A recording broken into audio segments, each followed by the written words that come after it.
ভাবি যে আমরা ইবাদত না করলে আল্লাহর ইবাদত করণের শর্ত আছে, ঠিক না? ঠিক।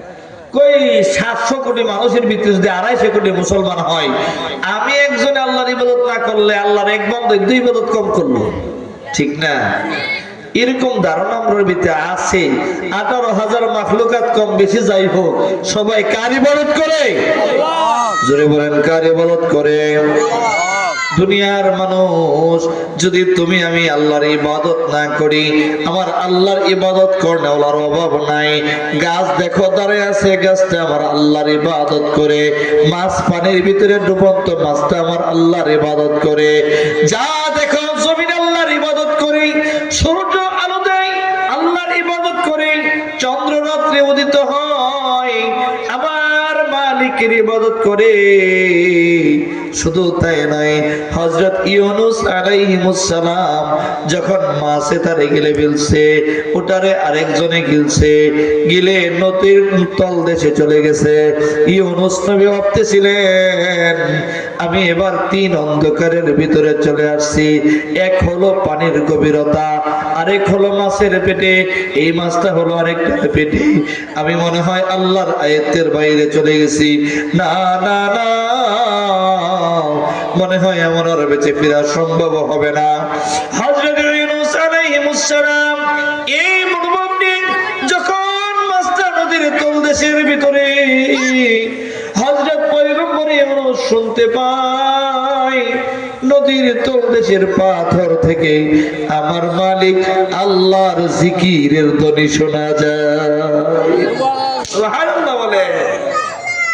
তাইলে আমি আপনি ইবাদত না করলে আল্লাহর ইবাদত করনেওয়ালার মাখলুকের অভাব আছে নাকি? না না, ইবাদত করলে আমার আপনার লাভ, ইবাদত না করলে আমার আপনার লস। এজন্য ভাইয়ের আমার, আল্লাহ বলেন আল্লাহুস সামাদ, আল্লাহ হলেন অমুখাপেক্ষী। লাম ইয়ালিদ, আল্লাহ কারো কাছ থেকে জন্ম নেন নাই। ওয়ালাম ইউলাদ, আল্লাহ কাউকে জন্ম দেন নাই। জোরে কোন ঠিক না? বর্তমান সময়ে নাস্তিক যারা, নাস্তিকরা চিন্তা করে আল্লাহর মাকে, আল্লাহর বাপকে, আল্লাহ কোত্থেকে হইল, আল্লাহর আগে কি ছিল, আল্লাহর পরে কি আছিল, আল্লাহ কেমনে হইল, জোরে কোন আছে কি নাই? বলে আল্লাহ বলতে কিচ্ছু নাই। তাহলে মানুষ কেমনে হইলো?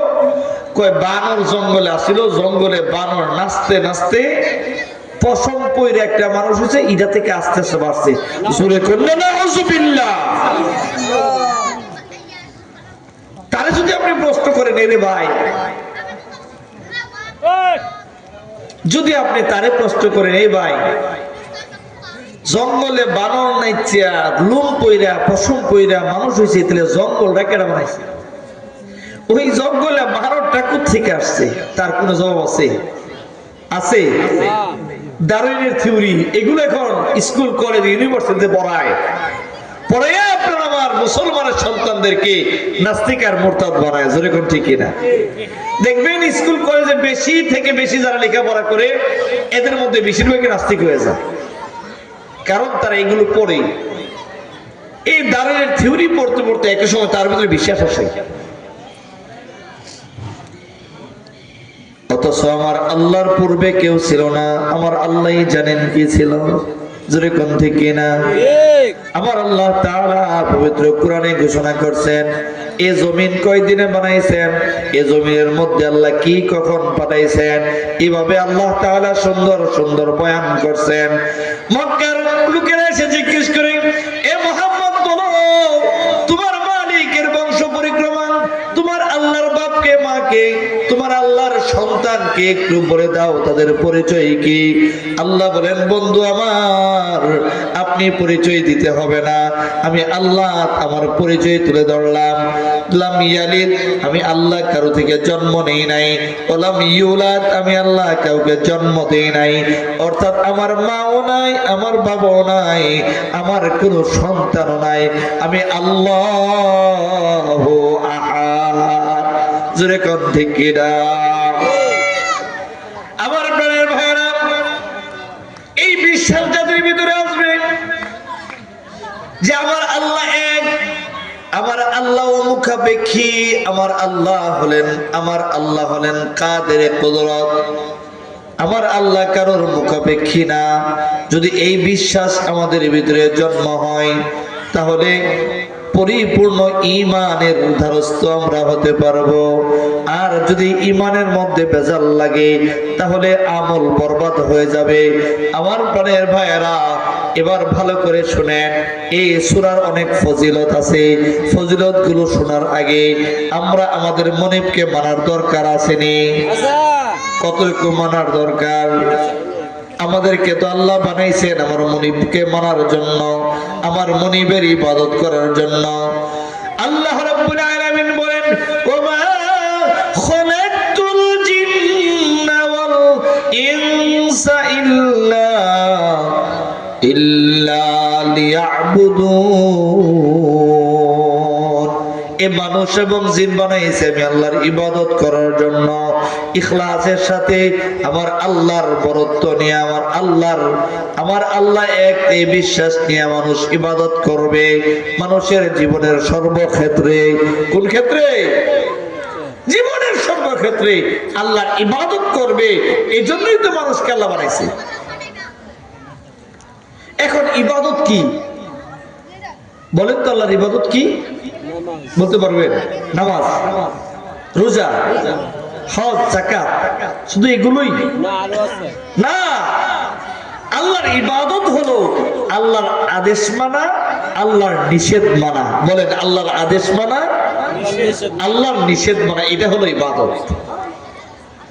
শুধু নামাজ পড়ার নাম আল্লাহর ইবাদত না, শুধু রোজা রাখার নাম আল্লাহর ইবাদত না, বরং আল্লাহ যখন নামাজ পড়তে আদেশ করছেন ওই সময় নামাজ পড়াটা যেমন আল্লাহর ইবাদত, আবার আল্লাহ যখন নামাজ পড়তে নিষেধ করছেন সূর্য উদয়ের সময়, দ্বীপ প্রহরের সময়, অথবা সূর্য অস্তমিত হওয়ার সময় 5 ওয়াক্ত নামাজ পড়া আল্লাহর ইবাদত।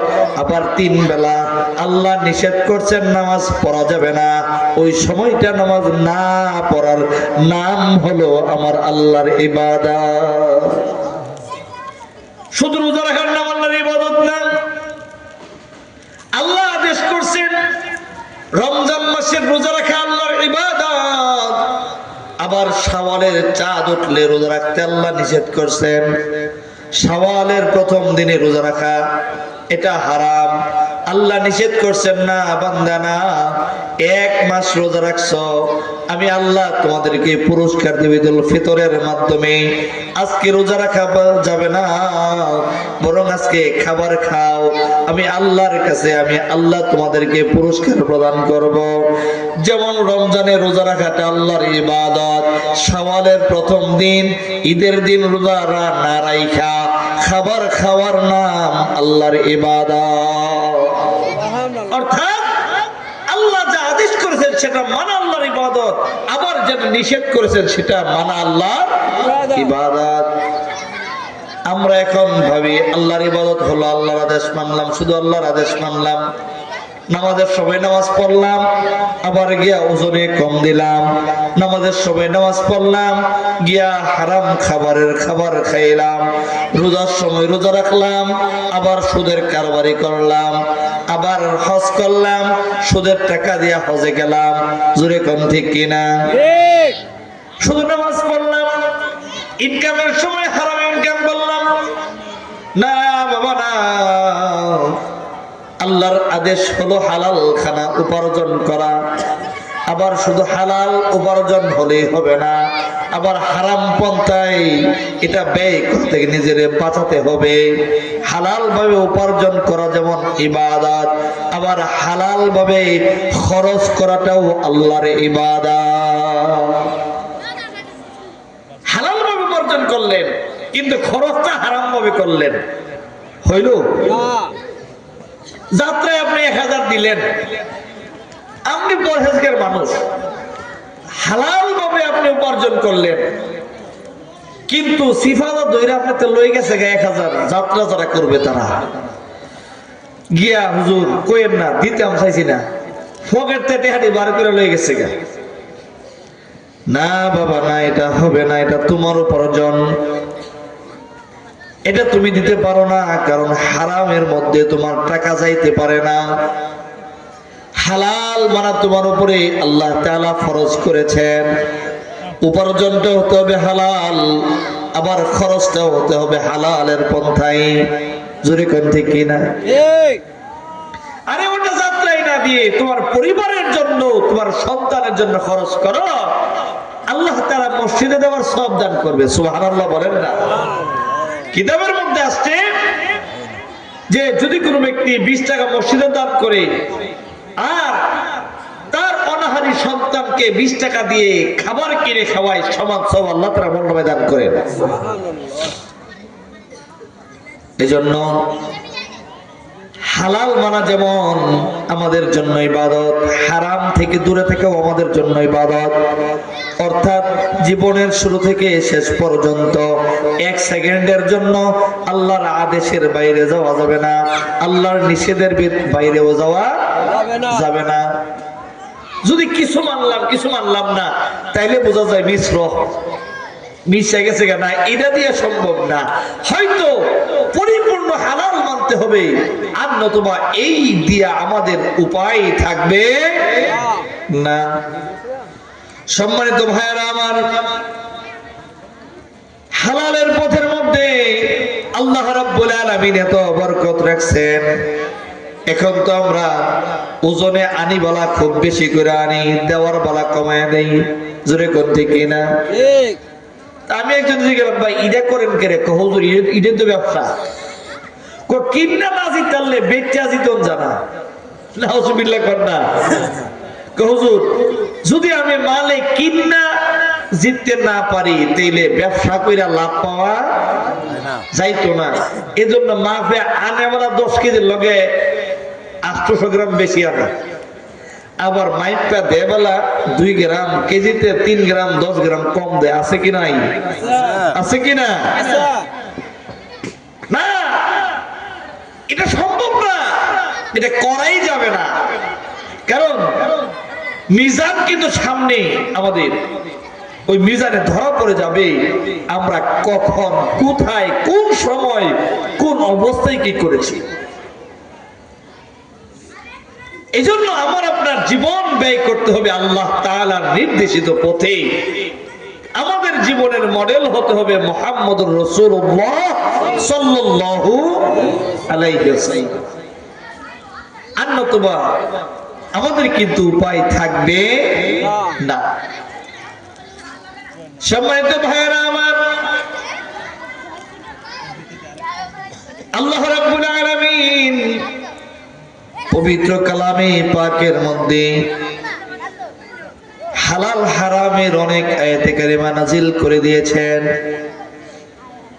হাদিস শরীফে রাসূল বলেন, হারামের মাল দ্বারা অথবা হারাম খানার মাধ্যমে ব্যক্তির শরীরের এক ফোঁটা রক্ত অথবা এক টুকরা গোশত যদি তৈরি হয়, দুনিয়ার কাপড়ে ময়লা লাগলে, আগু পানি অথবা সোডা দ্বারা ধৌত করলে সে ময়লা দূর হয়ে যায়।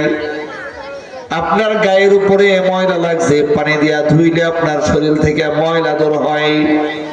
কিন্তু আপনার শরীরের ভিতরে যদি আপনি হারামের মাল ঢুকাইয়া ফেলেন, এই হারামের মাল ঢুকাইয়া যে রক্ত কণিকা অথবা গোশতের টুকরা তৈরি হবে, নবীজি বলেন জাহান্নামের আযাব আর আগুন ছাড়া ওটা পরিষ্কার করা কোনোভাবেই সম্ভব হবে না।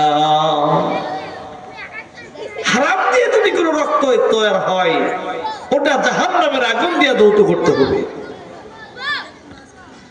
এজন্য হারাম থেকে নিজেকে বাঁচাইতেই হবে, কেননা হারাম থেকে না বাঁচলে আমাদের কোনো ইবাদতই কাজে আসবে না। সেরকম ঠিক কিনা? হালালের মধ্যে বরকত আছে কি নাই? এখন আমরা দোয়া করি, কবুল হয় না। সবাই দোয়া করে, কবুল হয় না, কেননা আমাদের ভিতরে হারামের সরাসরি হয়ে গেছে। হারাম এখন আমাদের পরতে পরতে ঢুকে গেছে। হারামকে উৎসবের মতো আমরা পালন করতেছি। এজন্য হারাম থেকে আমরা নিজেরা দূরে থাকতে হবে। সম্মানিত ভাইয়েরা আমার, এজন্য আল্লাহ রাব্বুল আলামিন পবিত্র কুরআনুল কারীমের মধ্যে এই সূরা ইখলাস দিয়ে আমাদেরকে জানাইলেন আমাদের আল্লাহর কোনো অংশীদার নাই। জোরে কোন ঠিক কিনা? আল্লাহ তাআলা আমাদেরকে সূরা উপর আমল করা এবং মানার তৌফিক দান করুন, বলে আল্লাহুম্মা আমিন। একটা